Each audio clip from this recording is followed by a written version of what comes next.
Magandang araw mga kaibigan. Good news po ang pag-usapan natin ngayon. Yung napipintong impeachment laban kay VP Sara. Malamig ang response o suporta, mahinang suporta ng mga kongresista.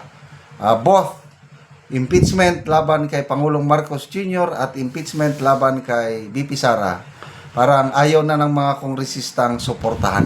Yan ang pahayag ni Congressman Ronaldo Pono, ang hepe o ang leader ng National Unity Party. Nagsawa na daw ang taong bayan at that's good dahil nakikinig na sila, nakikiramdam na sila sa pulso ng taong bayan. Kaya dapat tayong magsaya mga ka-DDS at umiiyak na sina Trillanes, sino pa, sina De Lima, Hontiveros, Ronald Llamas. Sabi nila, last chance daw nila ngayong 2026 nga patalsikin si VP Sara. Okay, pakinggan natin.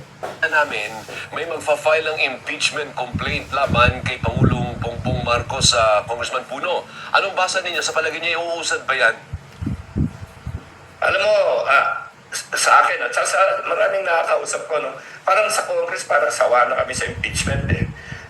Ang dami-daming pinag-uusapan na ganyan. Ang dami nating problema. Hindi pa nga natatapos itong pag-imbestiga dito sa mga nangyari sa mga flood control, di ba? Tuloy-tuloy pa yan. Si Senator Lacson, tuloy-tuloy pa yung investigasyon niya. At mabuti na lang, tinutuloy na yung investigasyon niya. So, palagay ko marami pa kami dapat isipin. Siyempre, katungkulan namin na pag may dumating na impeachment complaint, titignan namin. Di ba? Basahin namin kung meron kong base o wala. Pero sa tingin ko, kung hindi naman napakaseryoso, napakalinaw ng ebidensya, mga ano lang, kung parang namumuliti ka lang yung mga nagpapile ng impeachment, kami talagang hindi na namin talaga, NUP at saka ako personally, hindi na namin talaga papansinin niya. Parang sayang lang ang oras. So it goes also for any attempts to impeach the Vice President. President and Vice President. Oo, lahat. Lahat. Impeachment, parang wala nang saysayan eh. Kasi, ang dami na oras na nalagay dyan eh. Kung saan-saan na nakarating yung mga impeachment na yan eh.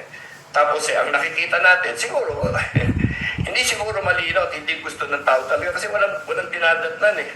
At ang dami natin pag-usapan. Alam mo, pag pumasok tayo sa impeachment, magko-committee hearing siya sa minutes sa the Committee on Justice, ang daming haka-haka na naman, alam mo, at nawawala yung isip ng tao sa mga tunay na problema natin. Correct. Pagandahin natin ang gobyerno natin, gawin Correct. natin matino ang ating pamahalaan. Kung talagang pinagdududaan ng ating mamamayan yan, bawiin natin ang kanilang pagtitiwala, di ba? Tama na itong nagbabangay, puro politika.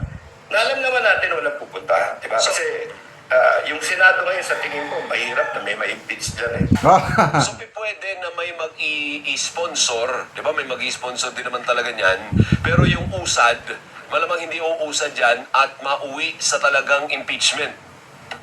Tingin ko mauwi sa committee at most, no? Pero yung mga boboto, yung 130, wala na yun. Una-una, yung Supreme Court decision, parang medyo pinahirap na yung ganyan na sistema eh. So, tingin ko, pupunta sa committee. Sa kung nandiyan siya sa committee, di pabayaan na lang natin dun. At ituloy natin yung lahat ng ibang trabaho ng Kongreso. Marami tayong kailangan gawin, Alvin eh. Oo. Itong taon na to, Sus Maria Josep, bumaksak yung economy natin. Ang dami nang nangyari. Kailangan tutukan natin mga problema gano'n. Hindi na pwede itong gano'n, puro politika na lang. At saka wala namang karason-rason. Pero kaya nakikainis itong itong mga parsaga na ganyan. Dahil talaga, hindi ba?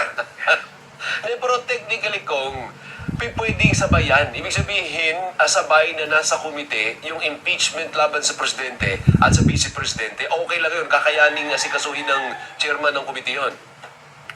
Alam mo, di ba, may patakaran na hindi ka pwedeng filean within 1 year of the last impeachment filing. Tama.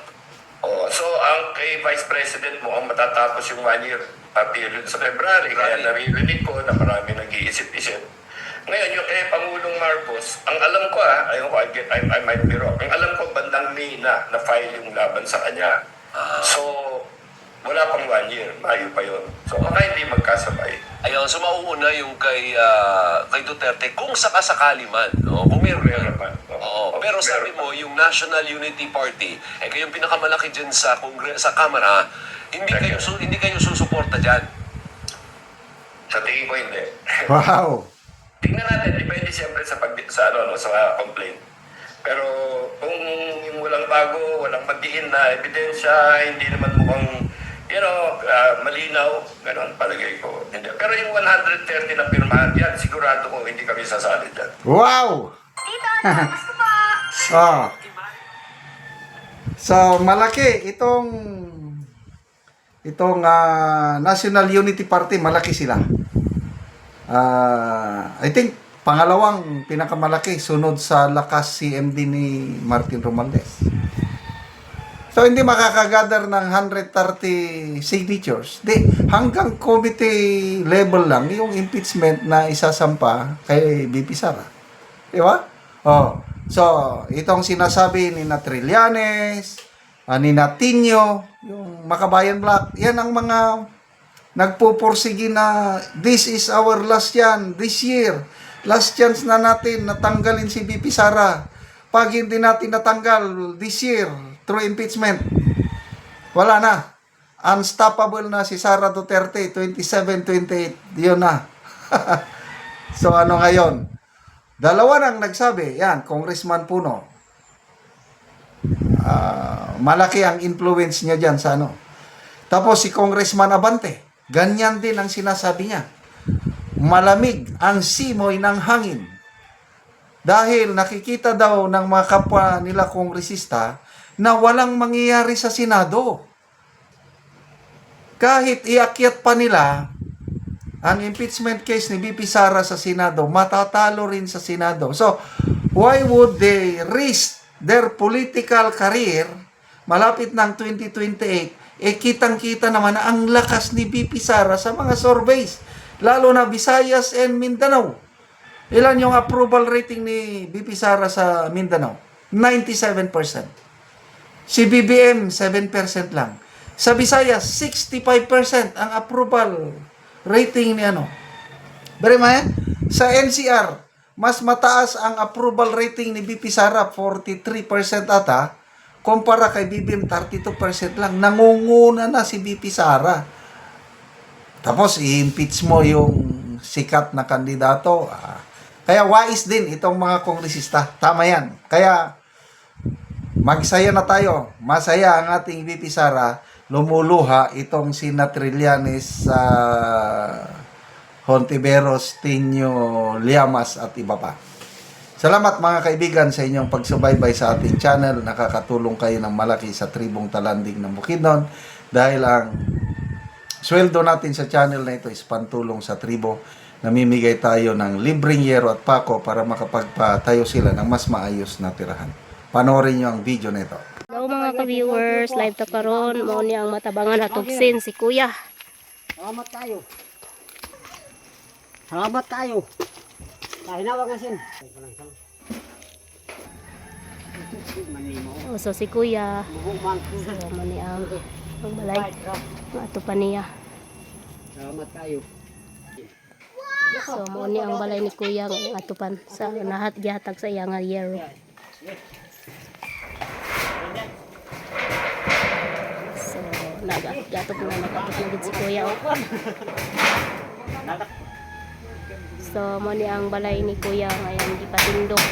Natagaan man siya gyero. So mo na nga yung gitaod na. So ako man nagid si Kuya. So nindot na gid yung balay.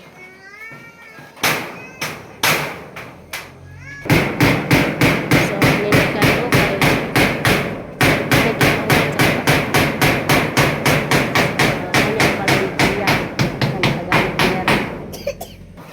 karon na humanagyod ang balay ni Kuya so nindot na kaayo kay na humanag atop ang gihatag sa iya nga yero, plinsen, pako, ug lansang nakataon na gid niya so nindot kayo mana ug karon Kuya unsay imong masulti nga natagaan kag yero. Ay, pasalamat gid mi sa kuan naghatag og sin kay nakahuman gid mi kuan. Salamat gid sa Ginoo ug sa nagtabang og kuan sin. So pila na imong edad Kuya? 49 na. Sa 49 na ka, so na kay mga anak. Na ana.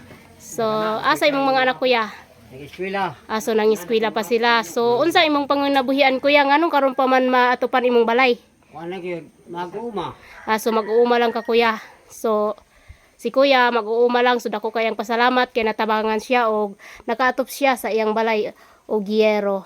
So salamat kaayo sa nagtabang ug sa nagtan-aw sa video. God bless.